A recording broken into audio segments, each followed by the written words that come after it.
Madhya Pradesh high court Jabalpur ने Madhya Pradesh electrical contractor association की याचिका पर सुनवाई करते हुए मध्य प्रदेश विद्युत मंडल के तीनों कंपनियों को 2 हफ्ते के अंदर जवाब प्रस्तुत करने के लिए कहा है। याचिकाकर्ता इलेक्ट्रिकल कॉन्ट्रैक्टर एसोसिएशन के द्वारा मध्य प्रदेश हाईकोर्ट में एक याचिका दायर की गई थी। याचिका में कहा गया था कि एसोसिएशन के द्वारा वर्ष 2019 में मध्य प्रदेश विद्युत वितरण कंपनियों में आउटसोर्सिंग मैन पावर के तहत टेंडर भरा गया था। 2019 में कांग्रेस सरकार के समय टेंडर भरने के लिए 100 मैन पावर का लाइसेंस और 2 करोड़ का टर्नओवर मांगा गया था। वर्ष 2020 में सरकार बदलने के बाद वर्तमान सरकार ने इस प्रक्रिया को बदल दिया है। इस नई प्रक्रिया में 500 मैन पावर का लेबर लाइसेंस और 18 करोड़ का टर्नओवर कॉन्ट्रैक्टर से मांगा गया है। केंद्र सरकार और राज्य सरकार ने टेंडर प्रक्रिया में एमएसएमई को पात्रता देने की बात की थी, लेकिन एमएसएमई की पात्रता को सरकार में बैठे बड़े अधिकारियों ने दरकिनार कर दिया है। इसके चलते एसोसिएशन को मध्य प्रदेश हाईकोर्ट का दरवाजा खटखटाना पड़ा है। हाईकोर्ट ने एसोसिएशन की याचिका पर सुनवाई करते हुए मध्य प्रदेश विद्युत वितरण की तीनों कंपनियों को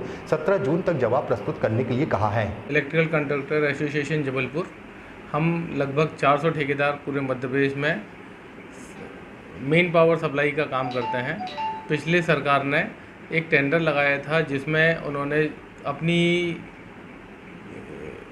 सभी विभागों का एक मुश्त टेंडर लगाया था। एक मुश्त टेंडर लगाने में पिछले बार उन्होंने 2 करोड़ रुपए की टर्नओवर और 100 मेन पावर की कंडीशन रखी थी, लेकिन नई सरकार आते ही उन्होंने पूरा अपने लोगों को काम देने के चक्कर में कंडीशन बदल दी, जिसमें 500 मेन पावर का लेबर लाइसेंस एवं 18 करोड़ रुपए का टर्नओवर मांगा।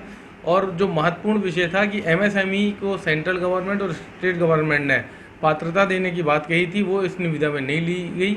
हम लोगों को मजबूरन माननीय उच्च न्यायालय की शरण में जाना गया, जिसमें उच्च न्यायालय ने हमारी याचिका का निराकरण करते हुए तीनों कंपनियों के एमडीओ को हमारे आवेदन पर विचार करने के लिए कहा गया, लेकिन उन तीनों कंपनियों के द्वारा कुछ भी संशोधन का कोई भी लाभ ठेकेदार एसोसिएशन को नहीं दिया गया।